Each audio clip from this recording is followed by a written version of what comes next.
Set.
Bismillahirrahmanirrahim. Assalamualaikum warahmatullahi wabarakatuh.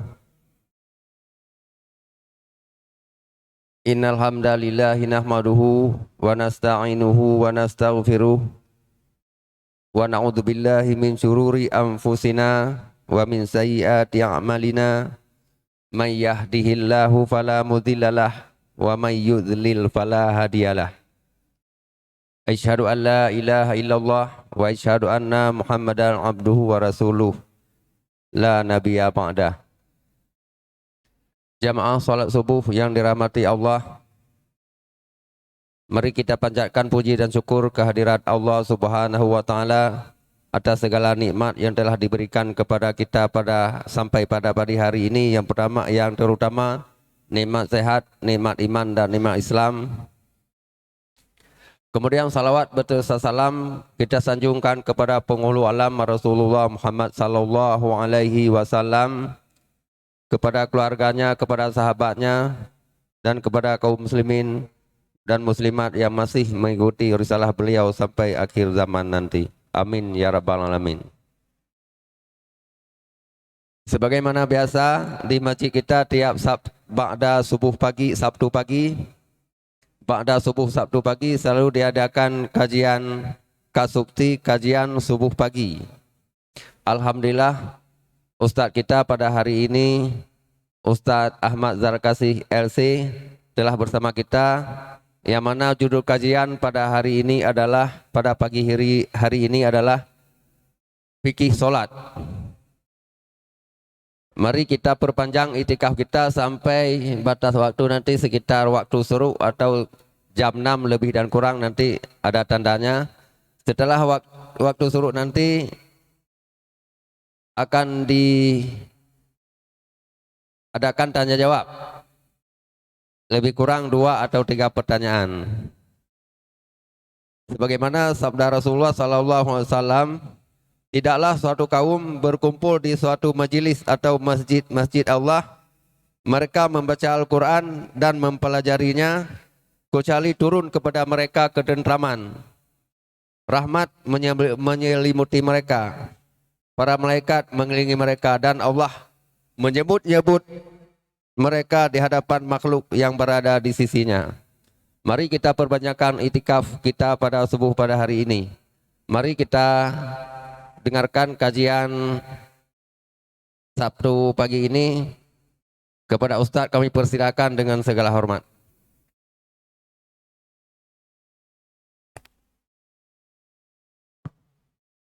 Bismillahirrahmanirrahim. Alhamdulillahirabbil alamin. Allahumma salli wa sallim wa barik ala sayyidina Muhammadin amma ba'du. Assalamualaikum warahmatullahi wabarakatuh.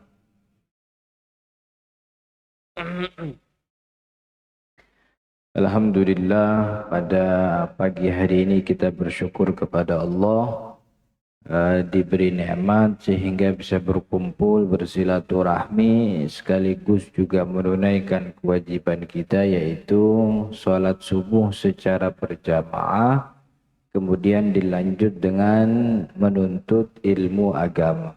Mudah-mudahan kita berharap kepada Allah apa yang kita pelajari pada pagi hari ini jadi ilmu yang bermanfaat sekaligus jadi tambahan amal ibadah kita di akhirat. Amin ya rabbal.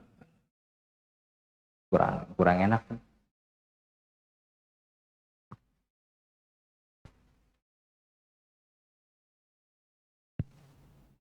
Salawat dan salam kita sampaikan kepada Nabi Muhammad sallallahu alaihi wasallam beserta keluarga dan juga para sahabatnya, dengan harapan dan doa mudah-mudahan kita termasuk orang yang mendapatkan syafaat Rasul sallallahu alaihi wasallam di hari kiamat nanti. Amin ya rabbal alamin. Para jemaah Bapak Ibu yang dirahmati Allah, seingat saya kajian kita itu berhenti pada pembahasan sunnah sholat. Jadi di pertemuan sebelumnya, sebelum Ramadan, sunnah sholat itu kita bagi jadi 3. Jadi ada sunnah sebelum sholat, ada sunnah di dalam sholat, ada sunnah pasca sholat. Sunnah sebelum sholat ada 3. Jadi kesunahan sesuatu yang dianjurkan kita lakukan sebelum sholat ada 3. Pertama azan, kedua iqamah, yang ketiga apa? Iqamatus sutroh. Kita bikin sutroh bagi orang yang sholatnya di tempat yang sekiranya orang lalu lalang. Jadi kalau kita sholat di rumah yang nggak ada orang lewat, ya kesunahan sutroh jadi tidak ada. Karena sutroh itu ibadah yang punya fungsi. Fungsinya itu memberikan tanda tempat sholat agar tidak dilewati. Maka kalau kita sholat di tempat yang orang kagak ada yang lewat gitu, maka kesunahannya pun tidak ada. Dan Nabi Muhammad SAW dalam beberapa kasus pernah sholat tanpa sutro gitu. Makanya tidak ada ulama dari kalangan 4 mazhab yang mewajibkan sutro. Jadi sutro itu hukumnya sunnah di tempat yang orang lalu lalang. Artinya khawatir bahwa dia akan dilewati. Dan sutro itu bisa dengan macam-macam. Jadi tidak harus dengan sesuatu tidak harus dengan kayu. Bahkan dengan garis pun sudah cukup untuk jadi sutro. Apalagi kita model begini, keramiknya udah ditandain, ada tempat sholatnya. Atau sekarang pakai sejadah. Sejadah juga cukup jadi sutro. Itu sunnah sebelum sholat. Nah, sunnah di dalam sholat ada 2 jenisnya. Pertama ada sunnah ab'ad, yang kedua sunnah hayat. Nah, hayatnya yang akan kita pelajari. Sunnah ab'ad itu sunnah sholat yang kalau ditinggalin sholatnya tetap sah, cuman dianjurkan sujud sahwi. Apa itu? Kunut subuh, kunut witir, kemudian tahiyat awal. Nah, tahiyat awal itu bukan rukun, tahiyat awal itu sunnah ab'ad. Jadi kalau ada orang sholat isya, sholat zuhur, sholat asar, tahiyat awalnya dia lupa, dia mestinya tahiyat langsung berdiri, sholatnya tetap sah, nggak ada masalah. Karena itu bukan rukun, itu sunnah ab'ad. Nanti di akhir sholat bagusnya dia sujud sahwi. Tapi kalau nggak sujud sahwi sah, tetap sah, nggak apa-apa. Karena sunnah ab'ad bukan rukun. Nanti kapan waktu kalau sholat berjamaah ketemu imam, imamnya nggak tahiyat awal begitu, nggak usah diteriakin subhanallah gitu. Jadi kalau imamnya sudah berdiri, udah terusin sholatnya. Kecuali kalau imamnya belum berdiri itu, masih baru bangun dibilang subhanallah tinggal turun. Tapi kalau sudah berdiri ya udah nggak boleh turun lagi. Walaupun kata Imam Ahmad boleh dia turun lagi sebelum dia baca Al-Fatihah. Tapi dalam mazhab Syafi'i, imam yang sudah berdiri itu jangan turun lagi, karena kalau turun lagi jadi nambah rukun. Jadi kalau nambah rukun malah sholatnya jadi batal. Jadi perlu kebijaksanaan antara imam dan makmum.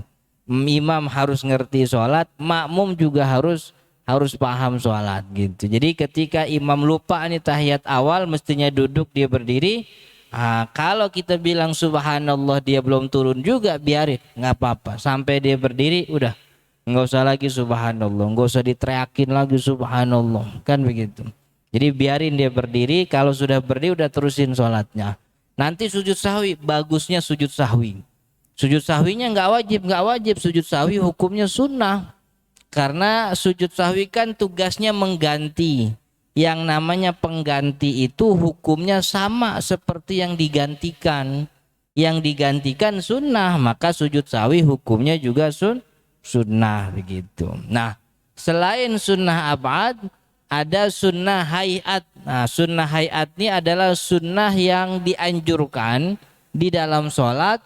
Tapi kalaupun dia tidak ada, sholat tetap sah dan gak perlu sujud sahwi. Itu namanya sunnah hayat. Orang kemudian ada yang bertanya, waktu kita belajar seperti ini ada bertanya, Ustaz, kenapa ada pekerjaan yang harus dan pekerjaan gak harus di dalam sholat? Padahal semuanya Nabi kerjain begitu. Jadi kalau di dalam sholat tuh ada beberapa hadis yang masyhur. Pertama ada hadis al-musi'u sholatuhu. Ada hadis namanya hadis orang sholat salah. Orang yang sholatnya salah. Ketika Nabi Muhammad di Masjid Nabawi selesai sholat, kemudian Nabi Muhammad melihat ada orang yang sholatnya tuh begitu, nggak benar. Akhirnya Nabi Muhammad ngedeketin, kata Nabi Muhammad, sholli fa innaka lam tusolli. Sholat lagi, kamu belum sholat. Kata Nabi Muhammad gitu. Akhirnya dia sholat lagi 2 kali. Sholat yang kedua kata Nabi Muhammad, sholli, sholat lagi, fa innaka lam tusolli. Akhirnya dia sholat lagi, sholat yang ketiga. Setelah sholat yang ketiga kata Nabi Muhammad, sholli, sholat lagi. Entah belum sholat tuh kayak gitu. Akhirnya kata beliau, ma uhsinu illa hadza. Ya Rasul, saya udah nggak bisa lagi sebagus ini. Ini udah sholat yang paling bagus yang saya kerjain. Kalau emang nggak benar juga, tolong kasih tahu dah. Akhirnya Nabi Muhammad ngajarin. Kata Nabi Muhammad, kalau sholat takbir, nanti setelah takbir faqra ma tayassara minal Qur'an. Dalam riwayat Imam Al-Baihaqi, faqra bi ummil Qur'an, baca ummul Qur'an, Al-Fatihah. Setelah itu ruku, habis ruku i'tidal, habis i'tidal sujud, terus nah, hadis yang di dalam hadis ini nih, perkara sholat dalam hadis ini nih, itu yang masuk dalam kategori rukun. Kenapa masuk dalam kategori rukun? Karena dijelaskan kepada orang yang lagi butuh penjelasan. Dan Nabi Muhammad itu karakternya tidak mungkin menyembunyikan ilmu. Maka kalau yang dilakukan itu kalau Nabi Muhammad menyembunyikan beberapa perkara padahal wajib tapi nggak dikasih tahu, berarti orang ini nanti berdosa.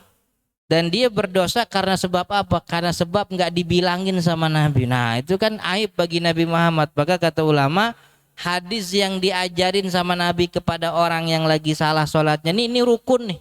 Ini rukun cuman segini doang. Gitu.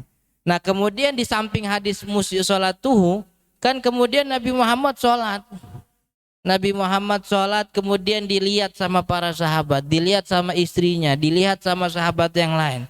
Sahabat-sahabat yang melihat Nabi Muhammad sholat itu kan kemudian cerita.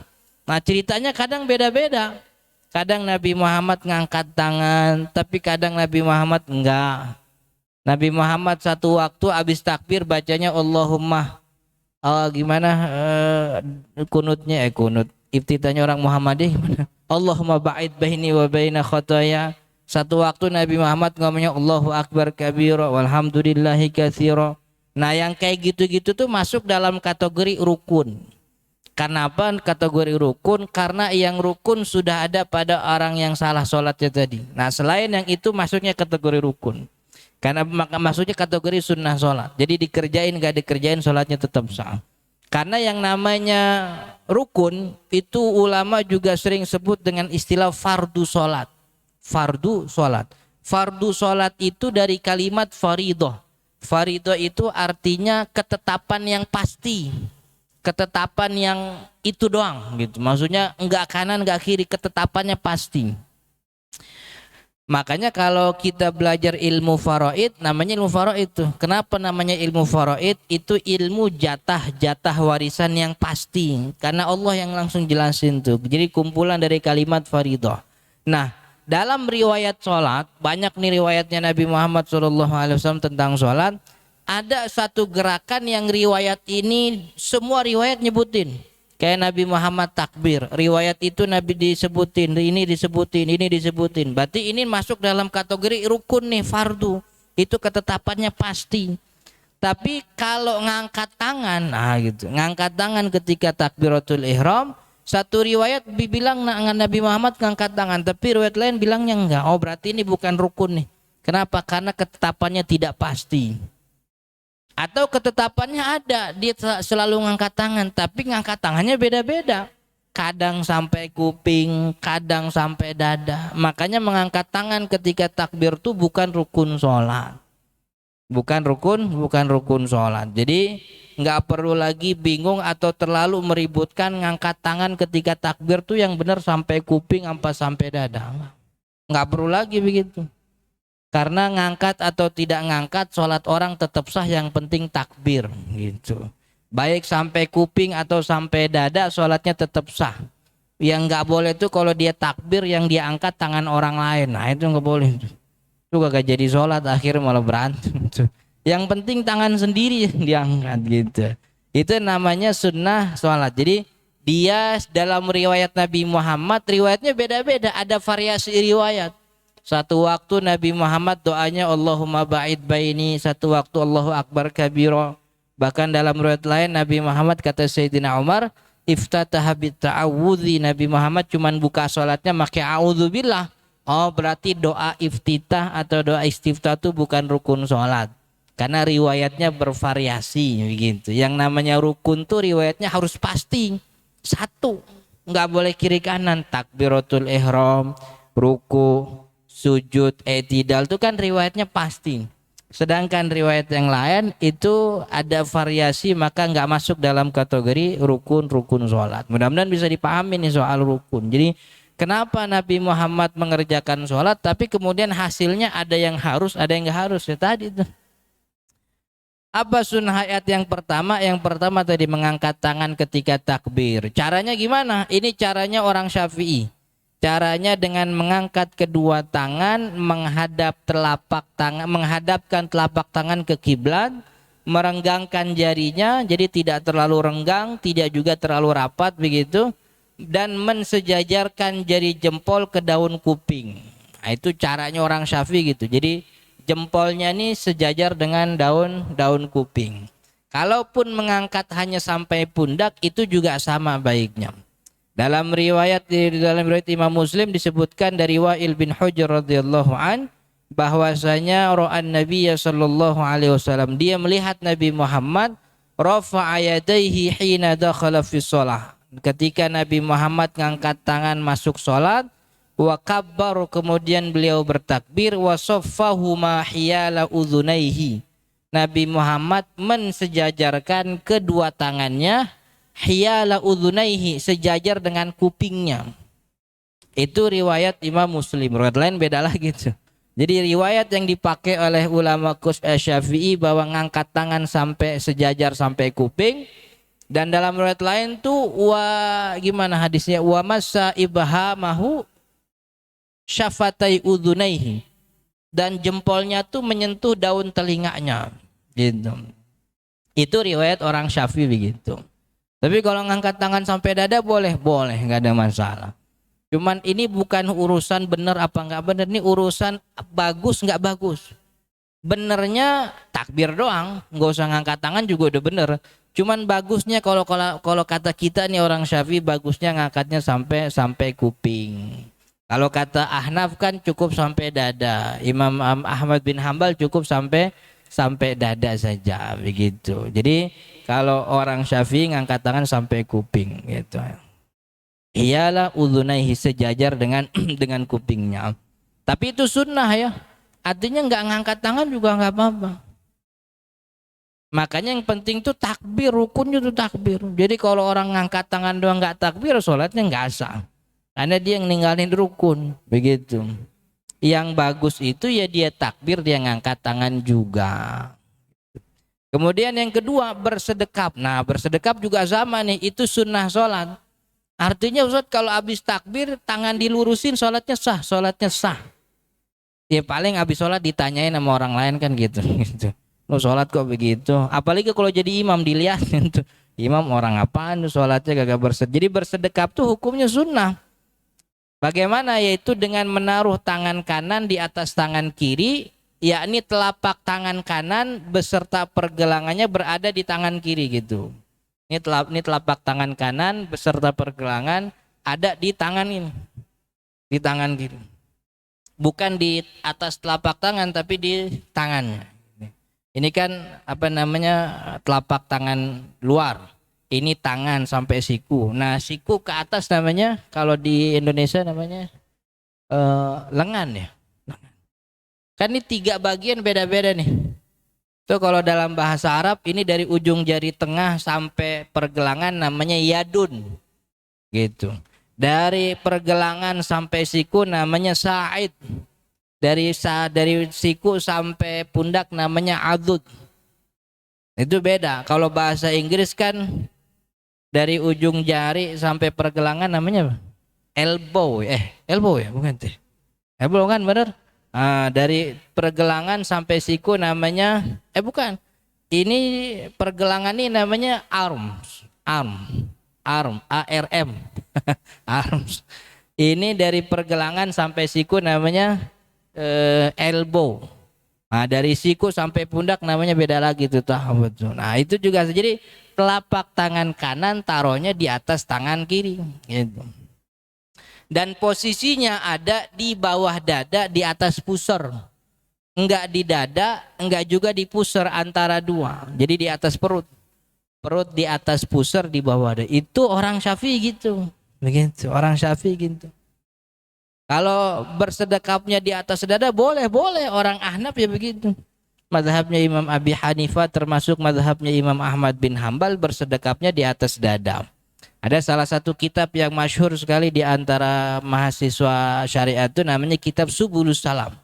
Kitab Subulus Salam itu kitabnya Imam As-Sun'ani. Beliau justru menguatkan riwayat yang ngangkat bersedekap itu di atas dada gitu. Sedekap di atas dada. Tapi di atas dadanya bersedekap gitu ya, bukan begini, bukan apa nah. Kalau gini Wakanda nih. Di atas dada. Jadi bersedekap gitu. Jadi itu nggak ada masalah, di atas dada boleh, bahkan di bawah pusar. Satu riwayat dari mazhab Imam Abi Hanifah di bawah pusar.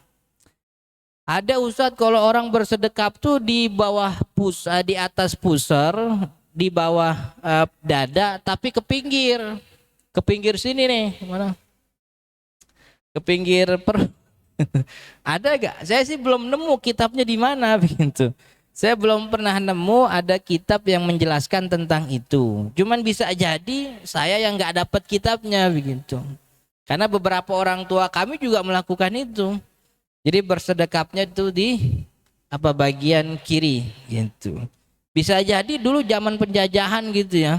Orang pada bawa pedang di sebelah kiri, jadi kalau ada musuh langsung cabut, tangannya nggak jauh, bisa jadi gitu. Cuman yang namanya bersedekap mah bukan rukun sholat, karena bukan rukun sholat, jadi nggak usah ribut yang kencang-kencang, nyantai-nyantai aja. Mau bersedekap di atas dada ya monggo, mau bersedekap di atas perut ya silahkan, nggak bersedekap pun boleh. Siapa yang nggak bersedekap dalam sholat? Dalam sholat tidak bersedekap tuh mazhab Imam Malik. Jadi mazhab Imam Malik tuh yursil aydiyahuma. Tangannya tuh dilurusin. Jadi ketika takbir Allahu Akbar tangannya lurus saja. Persis sama kayak orang Syiah. Orang Syiah kan juga begitu. Kebanyakan orang Syiah madhab fikihnya kalau sholat tangannya dilurusin. Makanya ada orang yang beranggapan kalau tangannya dilurusin berarti Syiah. Nggak mesti, bisa jadi dia madhabnya Imam Malik. Karena Imam Malik kan begitu. Kok Imam Malik begitu, Ustaz? Kan ada riwayat bahwa ketika Nabi Muhammad SAW, kata Sayyidah Aisyah, ketika Nabi Muhammad berdiri di dalam sholatnya, itu seluruh tulang berada pada tempatnya, nggak ada yang bengkok. Dalam kondisi berdirinya Nabi Muhammad di dalam sholat, seluruh tulangnya Nabi berada pada tempatnya, nggak ada yang bengkok. Kalau ditempatin begini kan berarti tulang tangan bengkok tuh. Makanya dipahami dari hadis Sayyidah Aisyah yang namanya Nabi Muhammad berdiri, tulangnya berada pada tempatnya, lurus semua. Sesuai dengan tempatnya, nggak ada yang dibengkokin. Dan itu mazhab Imam Malik begitu, jadi nggak ada masalah. Jadi kalau ada orang bersedekap, tidak bersedekap, nggak ada masalah. Yang penting berdirinya baca Fatihah kan gitu. Cuman kan yang bagus tuh kalau kita tinggal di kampung yang orangnya kebanyakan Syafi'i, makailah mazhab Syafi'i gitu. Itu yang disebut oleh ulama al-khuruju minal khilafi aula. Jangan ngerjain yang kira-kira jadi omongan orang gitu maksudnya. Jangan kerjain sesuatu yang kira-kira jadi omongan orang. Kalau dalam bahasa Indonesia, di mana kaki dipijak, di situ langit dijunjung kan gitu. Kita lagi berada di kampung yang kebanyakan orang Syafi'i lah kita kerjain. Jangan yang macam-macam. Selama yang jadi tradisi itu bukan maksiat. Selama yang jadi tradisi bukan maksiat, ikutin aja. Itu jauh lebih baik daripada kita jadi fitnah. Apalagi kita tokoh. Kalau gitu ya, kalau kita jadi tokoh artinya banyak diikutin orang. Orang-orang taunya kalau habis wudhu ya nggak boleh megang istri, batal. Orang situ taunya emang diajarin begitu. Ibu-ibu di situ dari dulu diajarin sama gurunya, sama ustazanya kalau lagi haid, lagi men nggak boleh ke masjid. Ya ikutin lah itu pendapat itu. Jangan mentang-mentang tahu dalil, ngerti hadis, ngerti Al-Quran, tahu bahasa Arab, dipikir kayaknya pendapat yang sahih itu bukan, nggak batal deh kayaknya. Nyentuh perempuan tuh nggak batal termasuk istri. Kenapa? Karena ada hadis Nabi Muhammad yang begini-gini. Ya boleh, nggak apa-apa. Orang Imam Ahmad juga bilang begitu. Imam Ahmad yang bilang bersentuhan dengan lawan jenis termasuk istri itu nggak batal. Kenapa? Karena Nabi Muhammad pernah cipika-cipiki sama istrinya sebelum Nabi Muhammad berangkat ke masjid kan gitu. Qabbala ba'du azwaji qabla ayyasila alal masjid. Nabi Muhammad pernah mencium istri-istrinya sebelum dia masuk ke Nabawi. Dicium istrinya tuh beberapa dikatakan dicium keningnya begitu. Boleh pakai itu? Boleh, silahkan. Cuman kalau kita tinggal di kampung yang udah kebiasaan pakai Syafi'i, jangan macam-macam gitu. Nanti jadi omongan begitu. Nah, orang kampung nggak pernah diajarin tentang fikih toharoh, bahwa nyentuh perempuan batal nggak batal. Taunya dari dulu pokoknya nyentuh istri batal. Ada ustadz nih lumayan muda, pinter, ganteng, cakep, dapat tugas di masjid tersebut. Kebetulan yang namanya imam kan dikasih jatah rumah pinggir masjid, biasanya begitu. Dikasih sama pengurus masjid rumah.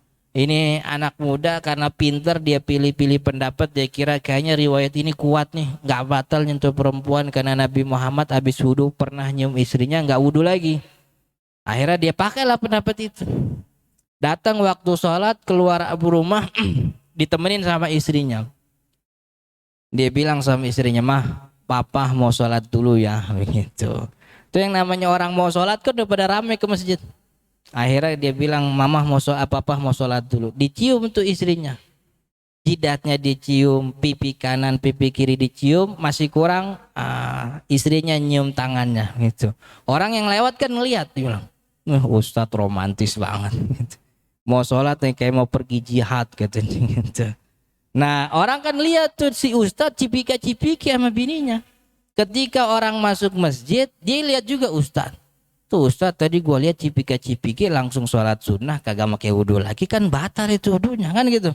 Orang kampung taunya gitu tuh kan wudhunya batal. Wah Ustadz kagak bener nih, alirannya beda sama kita nih. Alirannya beda nih, waduh udah nggak bener nih. Gitu, anak gue ngaji sama dia, gue balikin lagi, udah nggak ngasuh ngaji lagi. Akhirnya jadi fitnah kan, jadi omongan. Orang kan taunya begitu doang.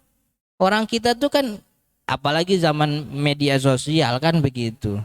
video sepotong dua potong disebarin jadi fitnah kan gitu.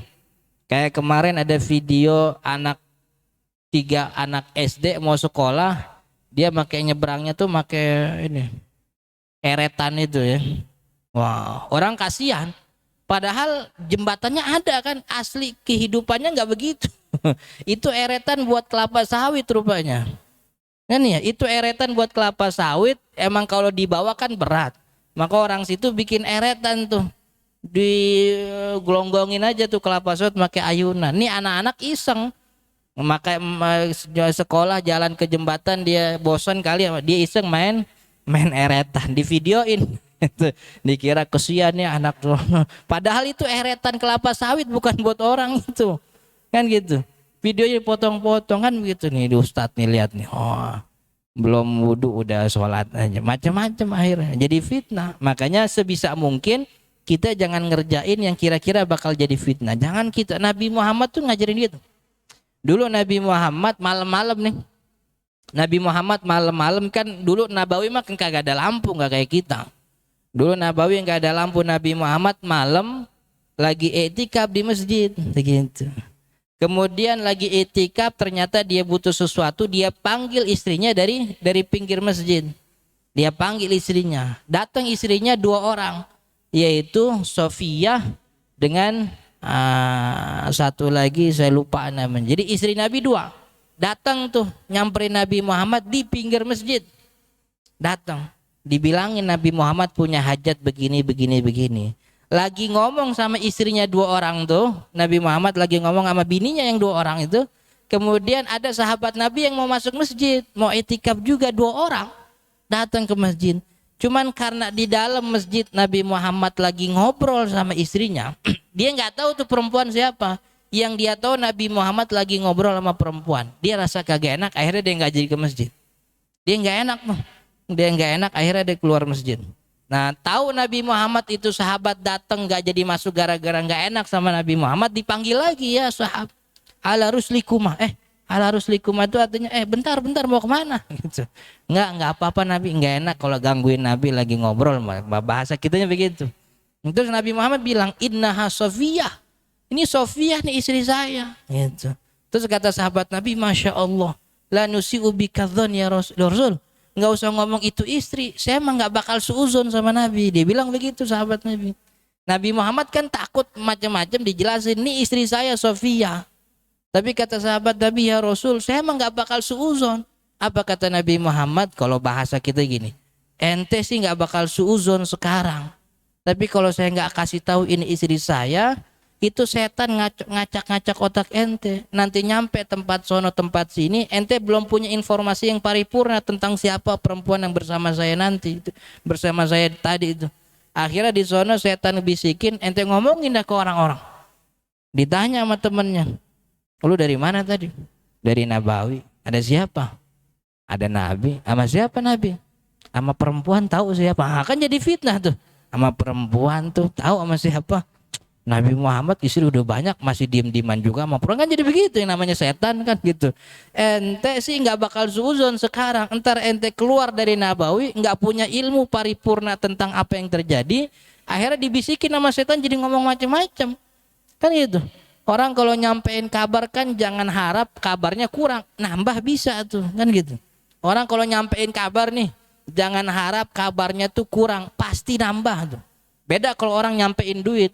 Kalau nyampein duit jangan harap nambah, kurang iya tuh kan gitu. Bedanya duit sama kabar kan begitu. Kalau kita nitip duit nyampe ke kita kurang. Tapi kalau kita nitip kabar yang nyampe ke kita lebih tuh bakarnya tuh. Itu setan kerjaannya. Nah, begitu juga kita. Nabi Muhammad segitunya Nabi kan begitu. Artinya Nabi, siapa sih yang berani fitnah Nabi kan begitu. Sebegitunya Nabi Muhammad jaga. Ini istri saya gitu. Nah, kita juga sama, jangan ngelakuin hal-hal yang bakal jadi omongan. Baik itu kelakuan kita atau juga tulisan-tulisan kita di media sosial, di status WhatsApp, nah macam-macam tuh gitu. Jadi jangan curhat macam-macam di status WhatsApp. Kelihatan orang kagak enak. Yang lebih kagak enak kalau dilihat sama keponakan kan. Ponakan tahu jeleknya kita akhirnya gitu. Jadi itu maksudnya bahwa Di mana kita berdiri, di situ kita kerjain kebiasaan tersebut selama bukan maksiat. Orang sini Ustaz kebiasaannya kalau habis orang meninggal pakai tahlilan. Ente diundang datang. Aneh sih nggak mau datang. Ya kalau kita datang sih nggak apa-apa. Cuman kalau sekiranya ente itu jadi RT jadi tokoh, kalau nggak datang kan jadi omongan. Tapi kan nggak boleh tahlilan. Yang bilang nggak boleh kan satu pihak doang. Yang pihak lain bilangnya boleh dengan berbagai macam alasan. Jadi kerjainlah. Selama tahlilan isinya bukan main gaple kan begitu. Nah, kalau tahlilan isi main gaple baru tuh haram. Itu. Di sini Ustaz kalau orang hajatan pakai dangdut. Nah, baru tuh maksiat tuh boleh gitu nggak datang. Dangdutan gitu. Tapi dangdutannya pakai kerudung Ustaz. Pakai kerudung sih iya, cuman rapat banget kayak lemper kan begitu. Biduannya pakai kerudung cuman rapat. rapat banget kan begitu. Jadi selama kebiasaan yang berada di masyarakat bukan maksiat, ikutin nggak ada masalah. Kecuali maksiat. Di sini Ustaz orang kalau nungguin orang yang lagi tahlilan tuh ya nungguin begadang make remi, make gaple, nah itu yang maksiat. Tapi kalau tibang orang datang ke rumah duka kemudian baca Al-Qur'an, ya nggak ada masalah. Nggak ada masalah. Kan begitu. Itu dia berkaitan dengan bersedekap. Jadi ikutin apa yang menjadi kebiasaan setempat. Kalau emang bersedekapnya model Syafi'i, ikutin kayak model Syafi'i. Kemudian selanjutnya apa? Ketiga, memandang tempat sujud, yaitu memandang ke kiri dan ke kanan atas. Jadi dilarang memandang ke kiri kanan atas bawah. Jadi tidak dianjurkan. Yang Nabi Muhammad SAW menganjurkan adalah kita memandang ke tempat-tempat sujud. Bahkan ada hadisnya ya, saya lupa tuh. Jadi orang yang memandang berpaling dari Allah Subhanahu Wa Taala, maka Allah juga berpaling. Salah satu bentuk berpaling adalah ketika sholat tuh nengok kanan, nengok kiri. Emang kalau nengok kanan, nengok kiri nggak batal, sholatnya nggak batal. Kalau tibang nengok kanan, nengok kiri nggak batal. Yang batal tuh kalau dadanya sudah berpindah dari kiblat. Kalau mata, pandangan, pala berpindah belum batal. Yang batal tuh kalau dadanya udah belok begitu. Artinya kita nengok kiri, nengok kanan tuh belum batal. Batal tuh kalau dadanya tuh. Arah dadanya sudah berpaling dari kiblat, nah itu yang batalin sholat. Karena dalam beberapa riwayat Nabi Muhammad SAW kan membolehkan kita meludah ketika sholat, kan ya? Nabi Muhammad membolehkan kita kalau lagi sholat boleh ngeludah. Kalau lagi mau ngeludah. Cuman kan dulu modelnya Nabi Muhammad Masjid Nabawi alasnya tanah kan gitu. Jadi kalau habis ngeludah tinggal dikusur-kusur pakai kaki beres. Kalau sekarang nggak bisa kita ngeludah. Keramiknya cakep. Bisa berantem sama pengurus gitu. Nabi Muhammad juga membolehkan kita menjaga harta. Nabi Muhammad ulama juga membolehkan kita jagain anak. Jadi kata ulama, kata Imam Nawawi Al-Bantan dalam kitab Kasyifatus Saja, kita boleh ketika sholat menghalangi anak yang lagi lewat gitu. Jadi anak kita jagain cuman sekali dua kali aja. Jangan berterus-terusan begitu. Jadi cuma nengok kanan nengok kiri nggak apa-apa. Maka itu anjurannya kalau lagi sholat menghadap tempat sujud begitu. Kemudian yang keempat apa? Doa iftitah. Nah, itu juga tadi sudah disebutkan doa iftitah atau juga disebut dengan istilah doa istiftah, bukanlah sebuah kewajiban, dibaca tentu baik sekali, namun jika tidak dibaca juga bukan kemaksiatan, bukan kesalahan. Redaksinya beda-beda begitu. Jadi ada yang Allahumma ba'id baini, ada yang Allahu akbar kabira walhamdulillahi katsira wa subhanallahi bukratan wa asila. Beres sampai situ. Ada lagi yang nambahin Allahu akbar kabira walhamdulillahi katsira wa subhanallahi bukratan wa asila.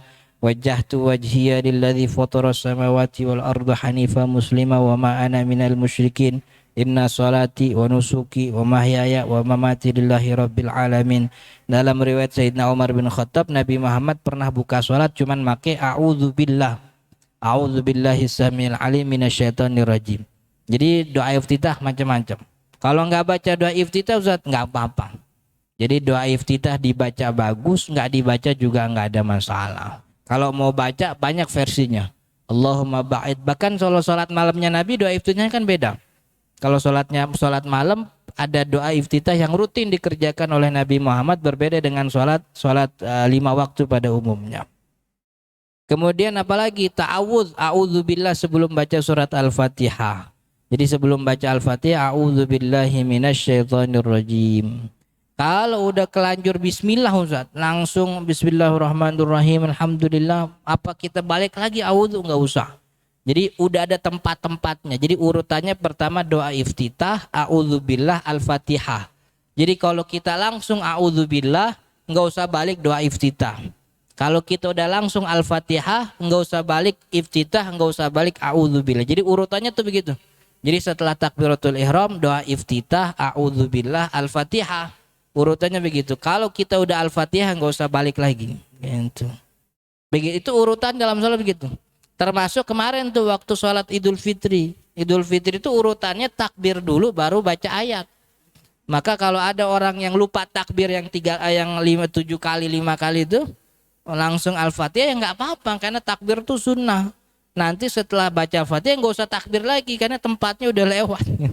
Dalam mazhab Syafi'i tempatnya udah lewat ya udah nggak usah dibaca. Gitu. Karena ada beberapa kasus dapat laporan sholat Id imamnya lupa, takbir lupa, akhirnya langsung baca Fatihah. Cuman takbirnya diganti setelah Al-Fatihah. Saya belum pernah nemu, maksudnya belum ketemu kejadian kayak gitu. Dan di kitab dijelaskan kalau sudah lewat waktunya tempatnya udah nggak usah dikerjain lagi selama itu bukan rukun. Kalau rukun kan harus balik lagi kita kejar kan gitu. Tapi kalau itu sunnah sholat tidak usah balik lagi. Kemudian selanjutnya mengeraskan bacaan atau mensenyapkan. Nah ini yang penting nih. Jadi mengeraskan kita bacaan pada sholat isya, sholat maghrib, sholat subuh dan mensenyapkan bacaan pada zuhur asar itu bukan rukun sholat. Artinya ketika sholat maghrib orang boleh mensenyapkan bacaan, sebaliknya ketika zuhur orang boleh ngerasin bacaan. Ada riwayatnya adalah kalau kita buka kitab Bulughul Maram ketika bab sholat berjamaah, ada riwayat dari Abu Sa'id Al-Khudri radhiyallahu anhu, beliau mengatakan kana yusmi'una ahyanan. Nabi Muhammad tuh kadang-kadang kalau sholat zuhur, sholat asar, kana yusmi'una ahyanan. Kadang-kadang ngedengerin kita bacaan dia. Jadi Nabi Muhammad dalam beberapa sholatnya, sholat zuhur asar tuh kadang-kadang sering memperdengarkan bacaannya. Kalau seandainya mensenyapkan bacaan atau mengeraskan turukun sholat, Nabi Muhammad pasti nggak ada satupun suara yang keluar ketika beliau sholat zuhur asar. Tapi kadang-kadang Nabi Muhammad tuh ngerasin bacaan. Kadang-kadang. Maka kata ulama berarti mensenyapkan bacaan tuh bukan rukun. Bukan. Itu sunnah sholat.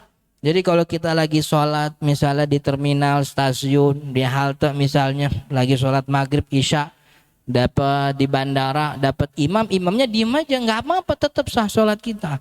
Yang penting makmum tuh tahu kapan imam bergerak, itu aja. Walaupun imamnya bacanya nggak dikerasin, tetap sah sholat kita. Nah, begitu juga sama kalau kita sholat, istri saya tuh sholat zuhur asar di rumah itu bacanya dikerasin. Setiap sholat tuh bacaannya dikerasin. Zuhur asar, ya maghrib isya emang udah dikerasin. Zuhur asar tuh dibaca. Bismillahirrahmanirrahim. Alhamdulillahirabbil alamin. Kenapa? Saya yang nyuruh, emang saya yang nyuruh.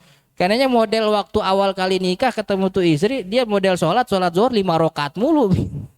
Sholat zuhur 5 rakaat mulu, emang kenapa? Lupa bang, tadi udah rakaat pertama apa 2, bingung. Kata biar nggak bingung kerasin deh bacaannya. Jadi setelah ini mulai besok kalau sholat zuhur, sholat asar baca dikerasin. Biar tahu ini rokaat pertama, ini rokaat kedua, ada tandanya. Rokaat pertama tadi baca kulhu, rokaat kedua tadi baca kul a'udzu birabbin nas. Rokaat pertama tadi baca kuliah, jadi ditandain. Emang saya suruh baca itu.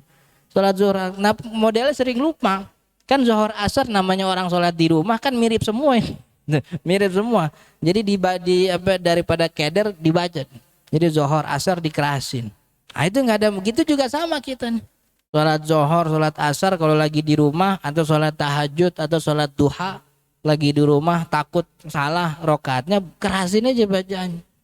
Dan itu kan bagi sebahagian orang mengeraskan bacaan tuh menguatkan ingatan, betul apa enggak? Jadi bacaannya dikerasin tuh nempel. Oh tadi kan rokaat pertama gue baca kulhu, sekarang rokaat kedua gue baca kuliah. Tadi kuliah kulhu udah gue baca, berarti sekarang rokaat ketiga, kan begitu. Nah jadi mengeraskan atau mensenyapkan bacaan bukan rukun sholat gitu. Kemudian selanjutnya apa? Mengucapkan amin setelah Al-Fatihah. Itu juga sunnah sholat.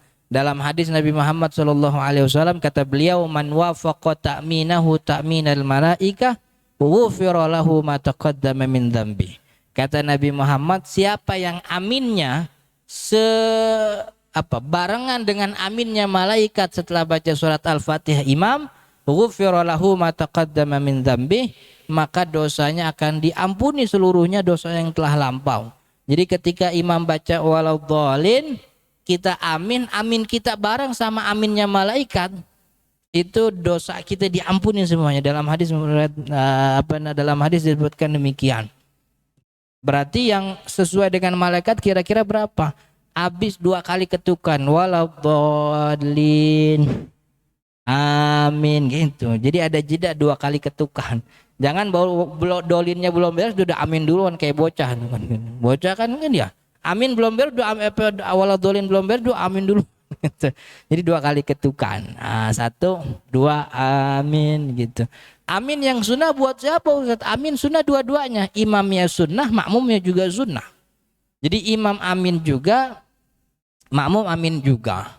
Ustaz, di beberapa tempat tuh kalau saya ikut sholat maghrib, sholat isya, sholat subuh, habis waladhdallin, kadang imam tuh baca Rabbighfirli wali walidayya amin. Ada gak riwayatnya? Ada, itu riwayat Imam Al-Baihaqi. Jadi dalam riwayat Imam Al-Baihaqi, Nabi Muhammad pernah menyebut itu setelah waladhdallin Rabbighfirli.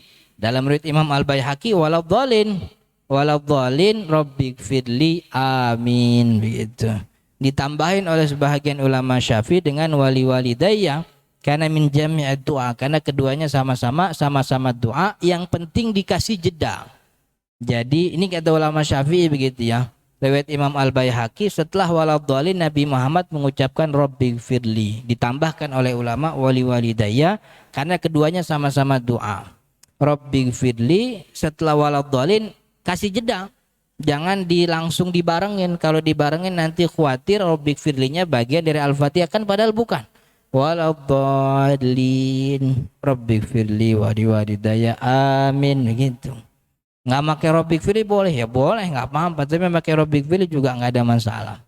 Jadi itu memang ada riwayat Imam Al-Baihaqi, disebutkan oleh Imam Nawawi Banten. Imam Nawawi Banten punya kitab namanya Kasyifatus Saja. Disebutkan dalam kitab beliau ada riwayat dari Imam Al-Baihaqi, Nabi Muhammad menyebut waladhdallin Rabbighfirli amin, gitu. Karena amin itu akan dari mulai ihdinas siratal mustaqim sampai akhir Al-Fatihah itu kan doa semua.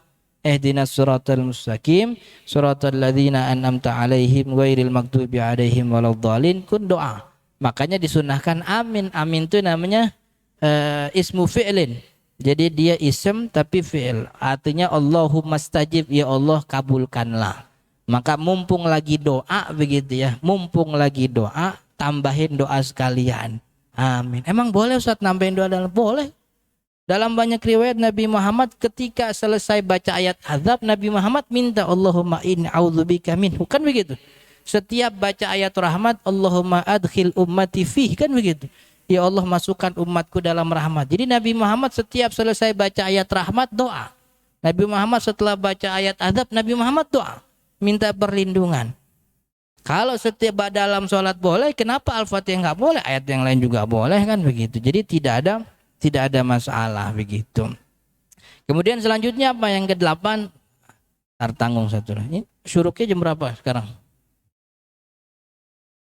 Nah, membaca ayat Al-Quran setelah Al-Fatihah itu juga sunnah. Maksudnya membaca ayat Al-Quran setelah Al-Fatihah dan tidak ditentukan dari surat dan ayat yang mana, asalkan itu ayat Al-Quran, maka itu sudah termasuk sunnah. Waktunya adalah di rakaat pertama dan kedua saja. Jadi kalau ada 4 rakaat, di rakaat 1, 2 aja, 3, 4 enggak. Sedangkan rakaat ketiga dan keempat tidak dianjurkan alias dimakruhkan. Jadi kalau baca ayat lagi setelah Al-Fatihah di rakaat ketiga hukumnya makruh. Dulu ada sahabat Abu Sa'id Al-Khudri radhiyallahu an yang beliau pengen banget sholatnya tuh mirip dengan Nabi. Kalau Nabi Muhammad sholat maghrib, sholat isya, sholat subuh kan ketahuan ayatnya yang dibaca apa, kan ya. Kalau maghrib Nabi Muhammad kadang baca al-hakumut takasur, Ya, kemudian rakaat keduanya kulhu. Kalau isya kadang Nabi Muhammad baca watin. Kalau subuh kadang Nabi Muhammad baca wasyamsi wa duha dan seterusnya. Nabi Muhammad mengeraskan jadi sahabat tahu. Nah, kalau Zuhur Asar kan Nabi Muhammad nggak ngerasin, nggak ketahuan suratnya apa. Maka kemudian Abu Sa'id Al-Khudri itu bikin tim. Jadi bikin tim, kita hitung sholatnya Nabi kalau Zuhur Asar berapa ayat kira-kira gitu. Dihitung tuh di sehari, 2 hari, 3 hari, kira-kira udah berapa bulan baru dibikin kesimpulan. Kata Abu Sa'id Al-Khudri, Nabi Muhammad tuh kalau sholat Zuhur sama sholat Asar, sholat Zuhur, setelah Al-Fatihah itu kira-kira baca sampai 15 ayat. Jadi habis sholat Zuhur, kalau sholat Zuhur rakaat pertama kedua nih, rakaat pertama, rakaat kedua itu habis Al-Fatihah baca kira-kira 15 ayat. 15 ayat tuh surat Al-Jum'ah tuh 15 ayat sekitar itu. Itu rakaat pertama, rakaat kedua. Kalau rakaat ketiga, rakaat keempat, setengah dari rakaat pertama kedua. Berarti 7 ayat. Itu kalau sholat Zuhur. Jadi sholat Zuhur tuh rakaat pertama, rakaat kedua 15 ayat begitu. Kemudian rakaat ketiga 7 ayat setengahnya. Nah, kalau sholat Asar, rakaat pertama, rakaat kedua tuh sama seperti rakaat ketiga, keempat sholat Zuhur. Jadi habis sholat Asar tuh rakaat pertama kedua panjangnya 7 ayat doang. Rakaat ketiga keempat panjangnya 4 ayat, setengah daripada 7 ayat yang tadi, 3 sampai 4 ayat begitu. Kenapa sholat Asar lebih pendek daripada sholat Zuhur? Karena sholat Asar di masa Nabi itu waktu istirahat. Sholat Zuhur lebih lama karena sholat Zuhur tuh orang baru pada bangun. Kan baru qailulah. Qailulah yang terjadi di zaman Nabi itu sebelum Zuhur gitu. Habis Zuhur tuh bukan qailulah namanya. Jadi habis Zuhur tuh malah dimakruhkan, sebagian ulama mengatakan demikian. Jadi qailulah tidur siang yang dilakukan oleh Nabi itu sebelum Zuhur. Ya kalau ibarat kita jam 10, jam setengah 11 lah begitu. Nah, karena habis bangun tidur masih pada segar, makanya Nabi Muhammad zuhurnya lama gitu. Kalau Asar orang habis pada kerja, makanya dicepetin. Kalau kita kebalikannya. Zuhur tuh orang lagi pada capek-capeknya tuh. Kerja dari jam 5 pagi udah manasin mobil kan gitu. Jam 5, jam 4 orang udah manasin mobil udah berangkat. Maka ketika waktu zuhur tuh lagi capek, maka waktu zuhur jangan ngikutin sholat zuhurnya Nabi, kelamaan, kesian orang gitu. Ngikutin sholat asarnya Nabi, karena konteksnya sama, konteksnya habis orang pada kerja begitu. Jadi itu baca ayat Al-Quran setelah surat Al-Fatihah. Apa yang ke-9? Takbir intiqal. Takbir intiqal itu takbir pindah setiap rukun. Dari mulai berdiri ke ruku ada takbir Allahu Akbar seluruhnya. Kecuali satu kan yang nggak boleh takbir, yaitu ketika i'tidal. Dari ruku berdiri itu sami Allahu liman hamidah. Beberapa riwayat, saya punya dapat riwayat dari guru kami namanya Dr. Rusli, orang Aceh. Beliau menyebutkan ada satu riwayat bahwa dulu setiap pergerakan sholat tuh Allahu Akbar semua, sami Allahu liman hamidah kagak ada. Sampai akhirnya satu waktu terjadi bersama Sayyidina Abu Bakar. Jadi Sayyidina Abu Bakar termasuk orang yang sangat menjaga sholat berjamaah bersama Nabi Muhammad SAW. Lagi sholat itu Nabi Muhammad, Sayyidina Abu Bakar belum datang. Entah karena ada urusan 1, 2 dan seterusnya. Ketika dia datang, ternyata di tengah jalan ada orang tua yang lebih tua dari Sayyidina Abu Bakar, sehingga jalannya tuh jadi lambat, nggak mau ngelahuin. Gitu. Udah buru-buru, udah dicepet-cepetin, sampai akhirnya ketika beliau masuk ke Masjid Nabawi, Nabi Muhammad tuh lagi ruku. Allahu Akbar. Nah, nyampe ruku, Sayyidina Abu Bakar ngomong apa? Alhamdulillah. Maksudnya dia syukur masih dapat 1 rakaat. Alhamdulillah. Allahu Akbar. Nah, ketika ruku turun malaikat Jibril kepada Nabi Muhammad SAW mengatakan, Qul sami Allahu liman hamidah. Katakan sami Allahu liman hamidah, maksudnya Allah mendengar hambanya yang memujinya. Itu pujian buat Sayyidina Abu Bakar. Jadi yang tadinya Allah Akbar berubah jadi sami Allahu liman hamidah. Allah mendengar siapa yang memuji, itu pujian buat Sayyidina Abu Bakar. Katanya begitu. Cerita dari Sayyidina Abu Bakar yang diriwayatkan oleh guru kami Dr. Rusli. Cuman saya juga belum nemu tuh riwayatnya dari kitab. Cuman yang namanya murid diceritain nama guru ya tinggal percaya aja kan gitu. Itu sami Allah liman hamidah, pujian untuk Sayyidina Abu Bakar. Kemudian satu lagi, membaca tasbih di ruku dan sujud ini adalah sunnah sholat. Kalau tasbihnya ruku subhana rabbiyal azimi wa bihamdi, kalau sujud subhana rabbiyal a'la wa bihamdi. Kalau subhana rabbiyal a'la dipakai di ruku boleh, boleh. Kalau subhana rabbiyal azim dipakai di sujud boleh, boleh. Intinya ruku dan sujud itu tasbih. Mau subhana rabbiyal azim di sujud boleh, subhana rabbiyal a'la ruku juga boleh. Cuman kan dipilih oleh ulama yang pas. Sujud yang pas itu karena lagi di bawah, maka subhana rabbiyal a'la. Kan gitu, itu cocok tuh bacaan gitu. Intinya tasbih aja udah cukup. Subhanallah, subhanallah, itu udah cukup. Cuman yang lebih pantas subhana rabbiyal a'la wa bihamdi. Berapa kali? Anjurannya 3 kali. Kalau mau nambah boleh Ustaz, sampai 5 kali. Nambah lagi 7 kali. Nambah lagi 9 kali. Nambah lagi 11 kali. Habis 11 udah paling maksimal. Itu kalau sholat sendiri. Tapi kalau jadi imam Ustaz, kalau jadi imam maksimal 3 kali doang, nggak boleh lebih. Kalau jadi imam ruku subhanallah rabbiyal azim, subhanallah rabbiyal a'la cuman maksimal 3 kali, nggak boleh lebih begitu. Itu sunnahnya dan ada bacaan yang jauh lebih panjang nanti. Insyaallah kita lanjut di pertemuan akan datang masuk ke sunnah nomor 11 insyaallah minggu pekan yang akan datang atau bulan yang akan datang. Mudah-mudahan bermanfaat. Sebelum ditutup silahkan jika ada yang ingin bertanya atau diskusi. Hadanallahu wa iyyakum ajmain. Assalamualaikum warahmatullahi wabarakatuh.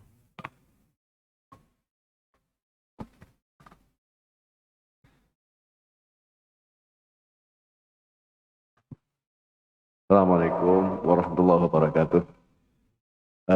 Mau bertanya Pak Ustadz, dalam sholat berjamaah ini, kita kan harus selalu mengikuti apa yang dilakukan oleh imam. Kemudian ada beberapa makmum yang gerakannya itu tidak langsung ikuti imam.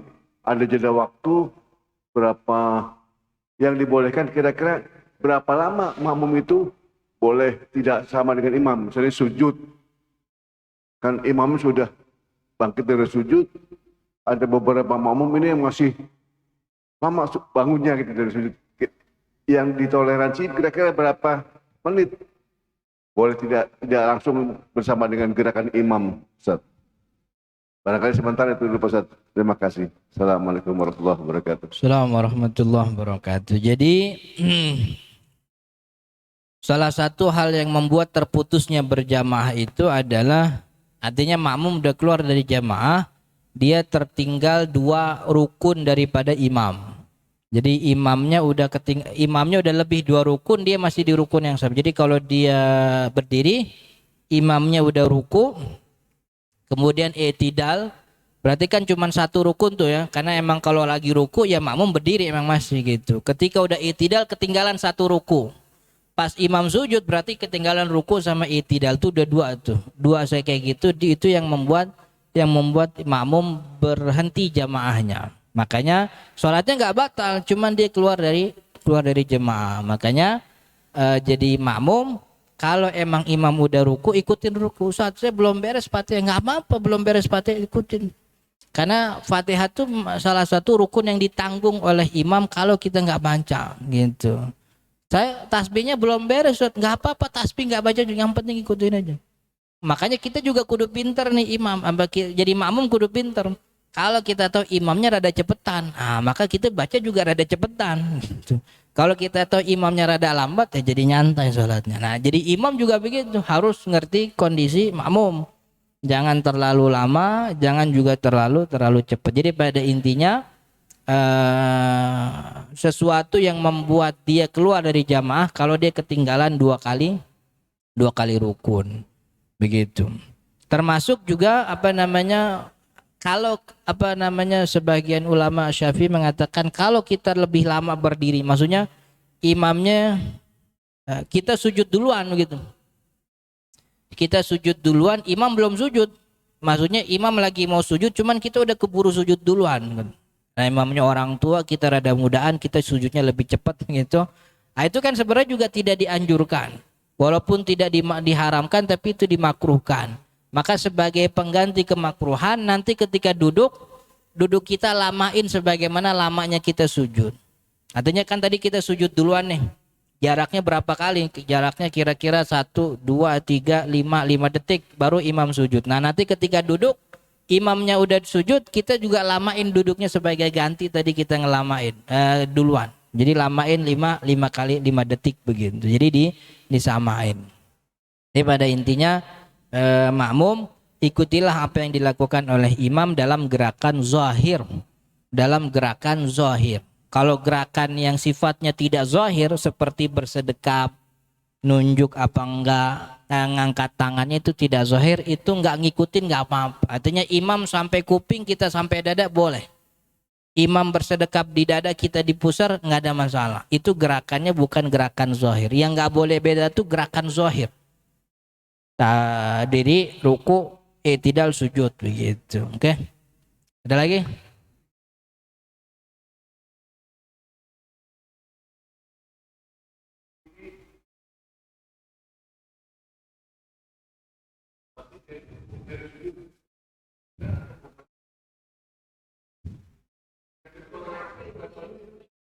Enggak berapa?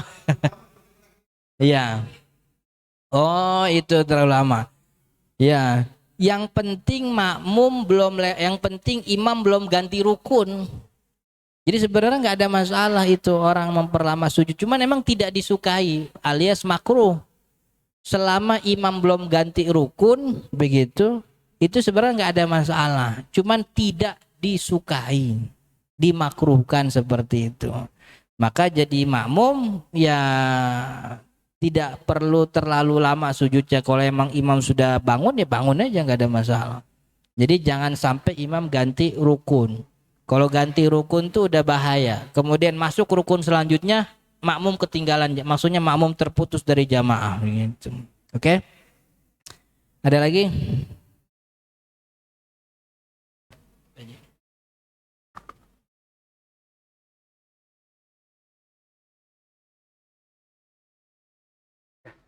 Assalamualaikum warahmatullahi wabarakatuh.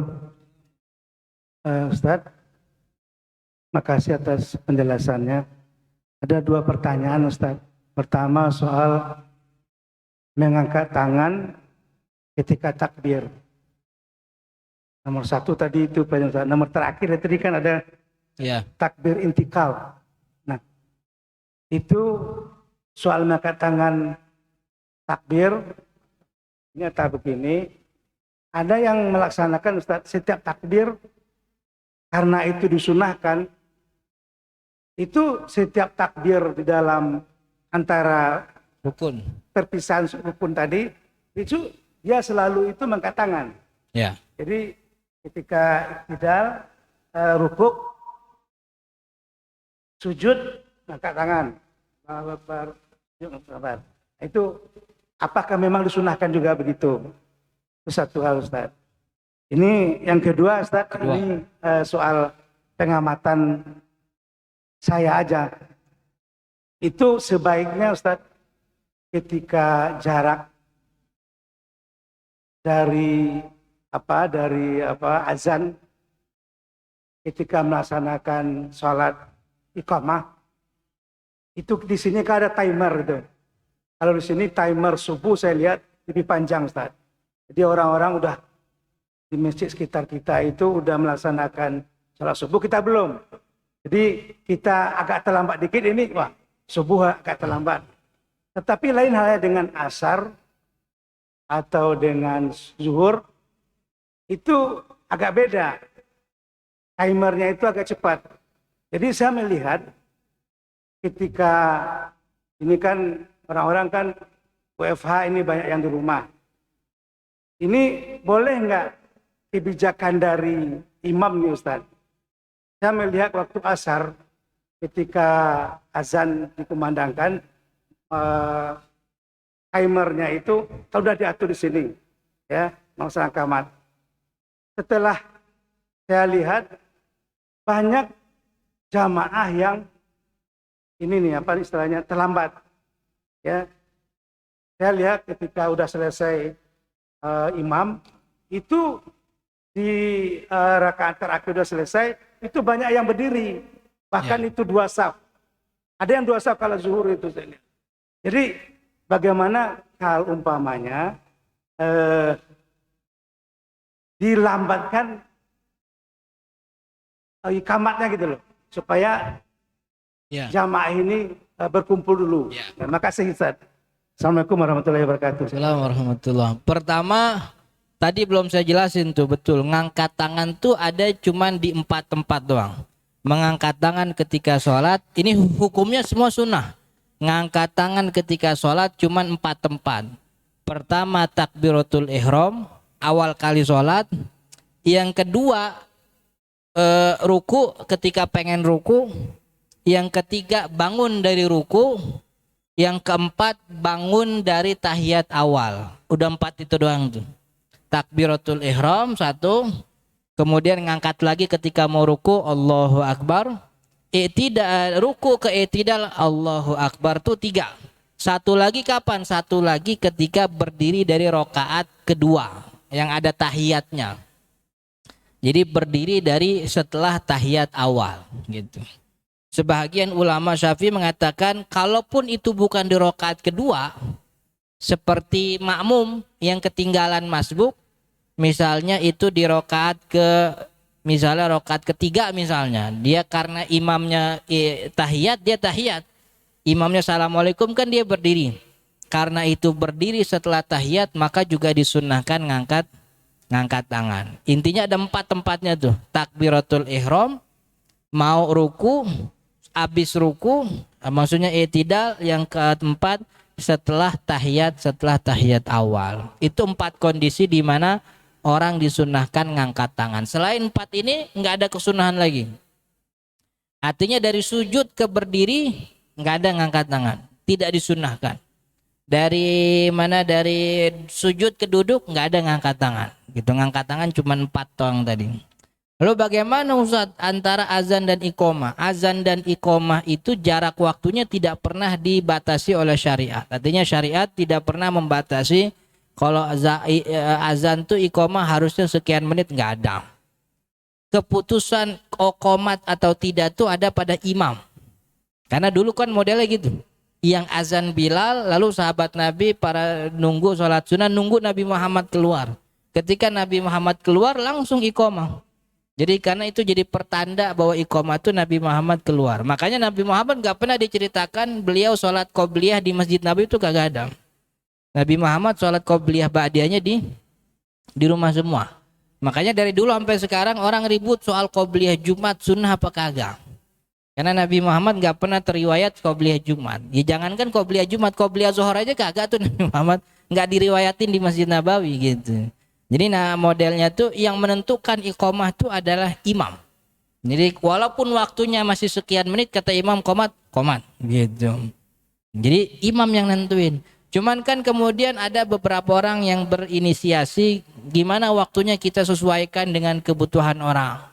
Nih kalau subuh nih karena baru bangun kita kasih waktu yang lebih lama. Ya nggak ada masalah begitu. Kalaupun nanti mau diperlama gitu, ini udah bunyi nih, baik sholat zuhur, sholat asar, sholat apapun, itu timernya udah bunyi. Kata imam, ntar dah tunggu 3 menit lagi. Masih banyak yang lagi di jalan. Ya itu mah terserah imam.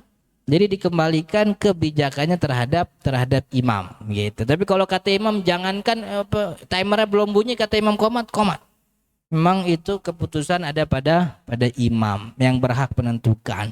Cuman kan biasanya orang kita semua udah sepakat bahwa waktunya tuh disepakatin. Kalau asar tuh sekian menit, zuhur sekian menit, ya nggak ada masalah. Dan itu kan juga disesuaikan dengan kebiasaan kita. Nanti berubah apa nggak berubah tergantung imam gitu. Imam kata imam, ntar tunggulah 1 menit lagi, 2 menit lagi. Kata imam, sekarang. Kita di pesantren tuh biasa malah jarak azan sama iqamah tuh bisa 2 jam. Bisa 2 jam, bisa 1 jam. Kata kita dulu belajar dari jam 7 keluar jam 1:30. Tapi ketika zuhur datang jam 12 masjid tuh azan. cuman kagak ada yang sholat. Ntar pas udah keluar sholat, keluar kelas jam 1:30 baru kemudian iqomah, baru kita sholat. Maghrib juga, Isya juga sama gitu. Kalau lagi malam apa kegiatan pesantren ada Pak Kiai ngasih tausiah umum, itu dari mulai ba'da maghrib kan waktunya sampai molor. Cuman ketika waktu Isya datang azan, cuman iqomatnya entar. Azan terus sampai nanti jam 8:30 baru iqomah gitu. Jadi jarak azan dengan iqomah tidak ada ketentuannya. Disesuaikan dengan kebutuhan kita semua. Dan yang paling berhak menentukan itu adalah imam gitu. Terus imam bilang, udahlah kita sepakatin aja. Kita bikin timer, ya udah bagus alhamdulillah. Tapi nanti di lapangan yang menentuin itu adalah imam. Kata imam, ayo qomat walaupun belum bunyi. Kata imam, ntar dulu walaupun udah bunyi. Jadi tergantung keputusan imam. Jadi kalau emang kita mau rada laman, kita bujuk aja imam. Imam ntar dulu ya, masih ada yang di jalan gitu. Kalau kita mau buru-buru kita bujuk lagi imam, mam cepetan mam gitu. Ini mau hajatan nih. Silahkan. Jadi tidak ada ketentuan waktunya dalam syariat. Oke? Cukup ya. Satu.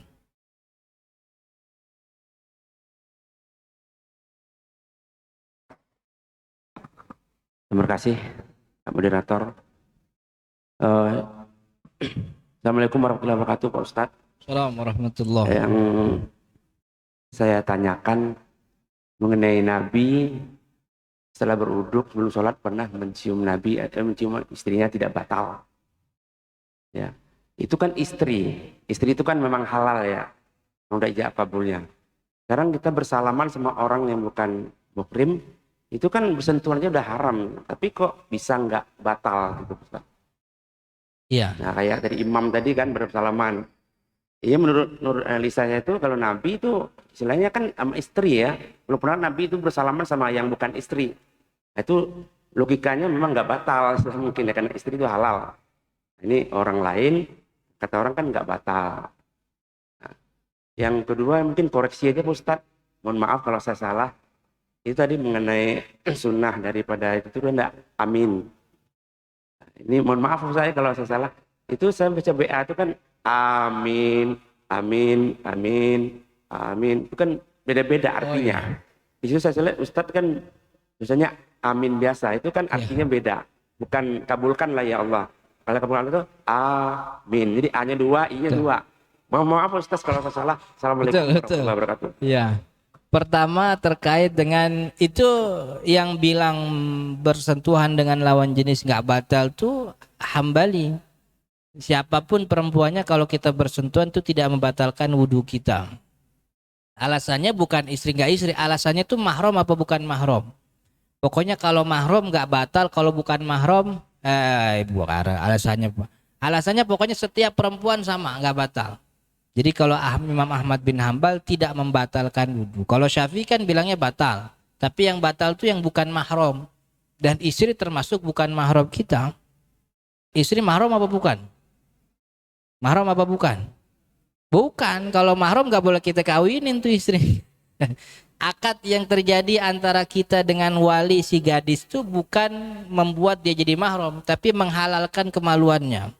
Statusnya tetap bukan mahram. Bukan mahram ya boleh kita nikahin. Tapi al-bud'u kemaluan yang awalnya haram jadi halal buat kita. Nah, jadi kalau Imam Ahmad bin Hambal alasannya kagak haram. Kenapa enggak haram? Kenapa enggak haram? Kenapa enggak batal? Ya karena dulu Nabi Muhammad bersentuhan dengan istri-istrinya dan istri-istrinya bukan mahram. Maka perempuan-perempuan lain yang bukan mahram ya berarti juga sama enggak batal. Itu mazhabnya Imam Ahmad bin Hambal.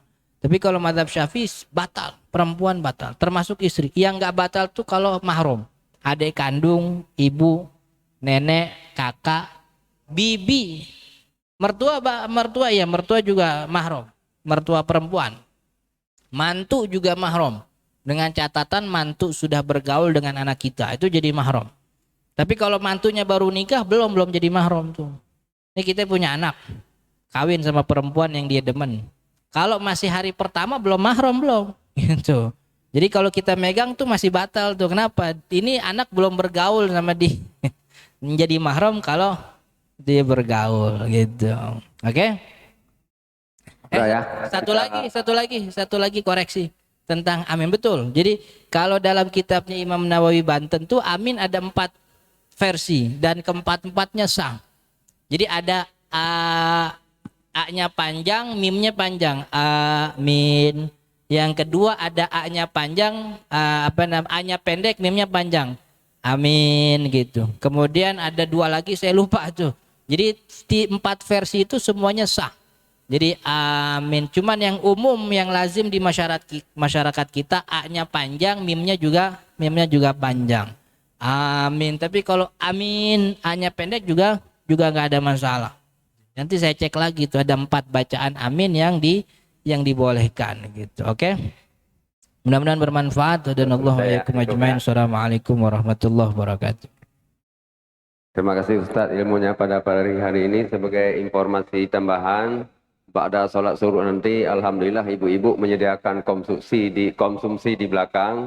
Alhamdulillah konsumsi tersebut adalah wakaf dari salah satu jemaah kita, Pak Mukhlis dan teman-temannya. Alhamdulillah insya Allah nanti Sabtu depan ada permintaan ibu-ibu, jika ada jamaah yang ingin menyumbangkan bagian konsumsi atau membawa wakaf yang terbaik, insya Allah kami nanti akan menyediakan kotak amal di pintu masuk sebelah kiri dan sebelah kanan. Kepada jemaah yang kelebihan rezekinya, mari kita sama-sama membantu bagian konsumsi ibu-ibu. Terima kasih. Assalamualaikum warahmatullahi wabarakatuh.